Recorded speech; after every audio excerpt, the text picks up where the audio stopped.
Hi everyone, this is Jason Burack of Wall Street for Main Street. I'm just going to do a short video today and talk about some of the current events that are catching my eye, maybe a few markets where I can provide some quick comments and opinions on. The major news story that's really catching my eye right now is that we have a Bloomberg story actually, and it came out Thursday or Friday, that China's dumping more than U.S. Treasuries. They're dumping a lot of U.S. stocks. So they've dumped $126 billion worth of U.S. equities. These are the Chinese sovereign wealth funds, etc. Since July. That's a big drop. The rest of the details are here in the story. What I would also say, though, is that China's been dumping a lot of U.S. Treasuries, too. So why do you think China is selling so many U.S. stocks and also selling so many U.S. Treasuries? Do you think they're trying to intentionally crash the U.S. stock market? Do you think they need to bring home more cash to get liquid? Maybe they're buying more gold miners. Why do you think they're dumping so many U.S. stocks and also selling so many U.S. Treasuries? Are they doing it to protect their own asses? One of the things that we've seen with China that's happened, for months now, and this has also affected the price of gold and silver, probably helped put in a bottom too over the last 6 months or so, is that China has been rapidly devaluing the RMB. The first thing they did was they devalued the RMB not against the dollar like many of the hedge funds were betting. They devalued the RMB against the euro and the yen. So that shook off some of the hedge fund guys who were convinced that China had to devalue the RMB against the dollar as soon as possible. Now, only recently in the last month or two has China started devaluing against the dollar. And it's a massive devaluation that they've done against the dollar. Now, the Chinese citizens aren't going to just sit back and take it.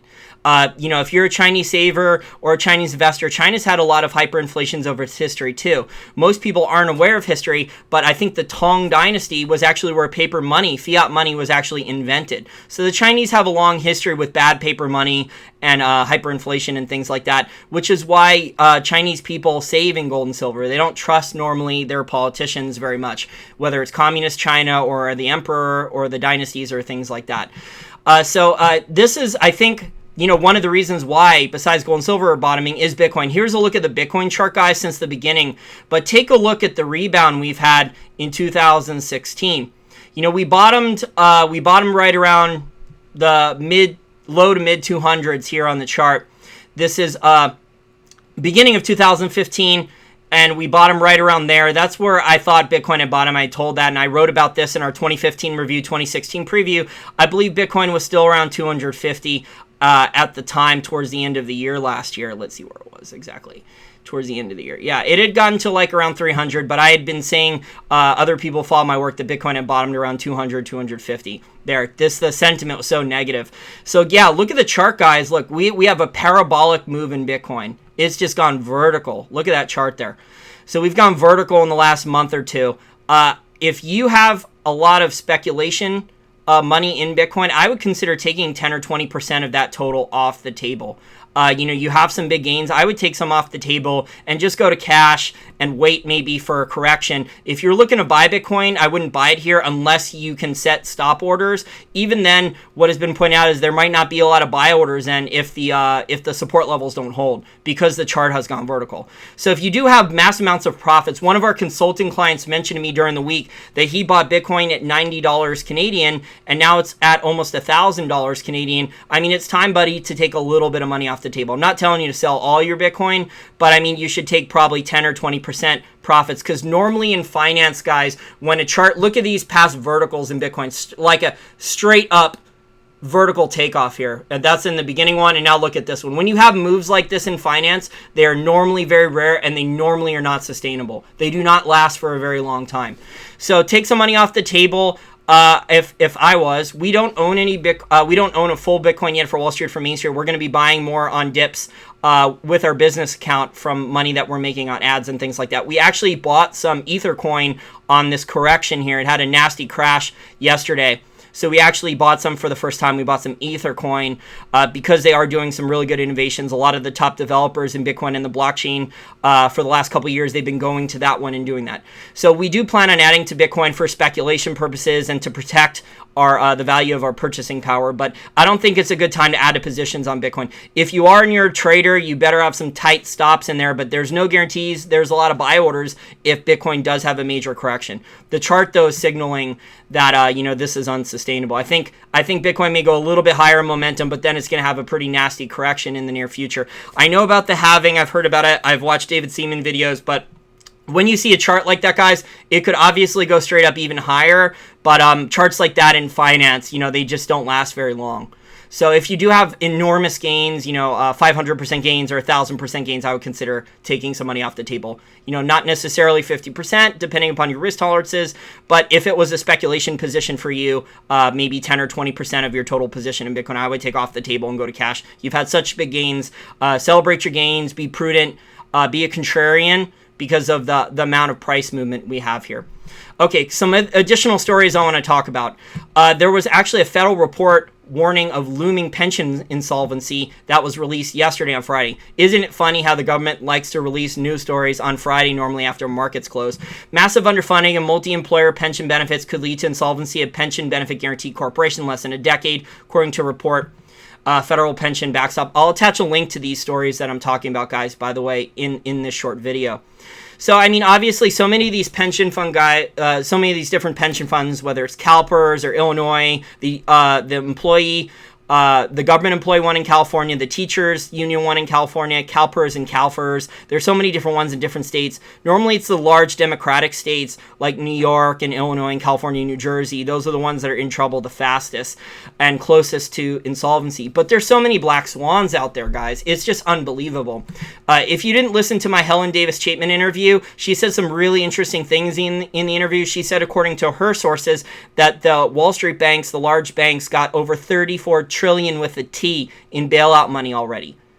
Unbelievable. I don't know exactly what her sources are. I can email her again and ask her maybe where she heard that. But she said she heard that the number, obviously Zero Hedge reported it was 19 trillion at one point, and I know from my sources there was currency swaps, but she heard the 34 trillion number. That's just insane amount of bailouts to these banks and large corporations and things like that. And, the other stuff going on, guys, there's just so many potential problems. If the dollar gets too strong again, the emerging markets debts will have a problem. If commodity prices crash again, especially base metals and oil, a lot of these other countries are in the hole. Venezuela was sending out a PR recently saying, oh, these higher oil prices will prevent them from defaulting on all their debt. Yeah, maybe for a month or two.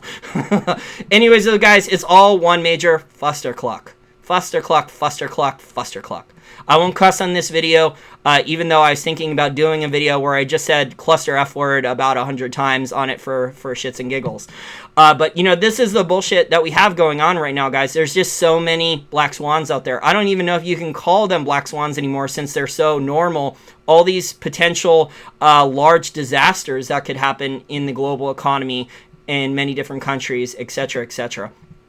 Yeah, so this is a funny story I want to talk about before I let you guys go. You guys can have a good Father's Day weekend tomorrow. Today's Saturday, but Father's Day's tomorrow if you're American. I'm not sure foreigners celebrate Father's Day. You guys can let me know in the comment box.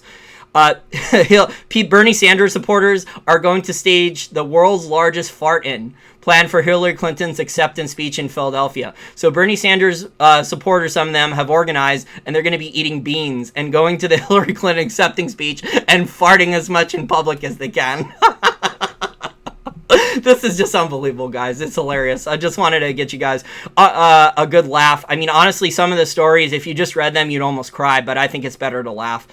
So everyone have a great weekend, and definitely comment on why you think that China is dumping so many U.S. stocks and so many U.S. Treasuries. Does China think the market's definitely going to crash? Are they trying to help the stock market crash?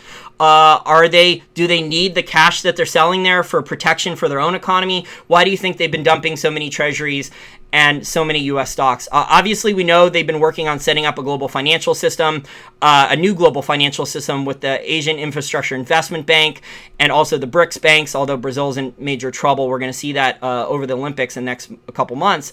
But in terms of that, they've been issuing RMB backed bonds now. So they've been trying to develop somewhat of a liquid bond market. We've been knowing that they've been doing bilateral trade agreements and large currency swaps China has with their trading partners. So they've been trying to give other people an excuse to hold RMB as a trading currency, and then as a reserve, as the RMB goes into the SDR. I think in September of this year, the RMB is officially in the SDR basket.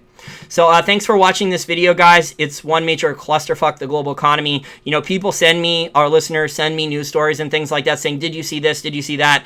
And it just adds to it, guys. It's just unbelievable, all the things that could potentially collapse, that there's collapse or trigger points in the next couple years. So be safe out there. Obviously, don't put all your eggs in one basket. Be very careful. The governments are going to change the rules. And, if you put all your eggs in one basket, unless you're a small business owner and you're growing your business and you have kind of figured out how you can make money during a recession or depression or something like that, or stagflation, then, you have to be diversified. So if you're an investor out there, a saver, even a saver, and you only want to put money in precious metals or the bank, you can't trust any one bullion dealer anymore. You can't trust any one bank. That's just the way the world is right now. The trust systems are not that safe anymore. Okay, thanks, guys.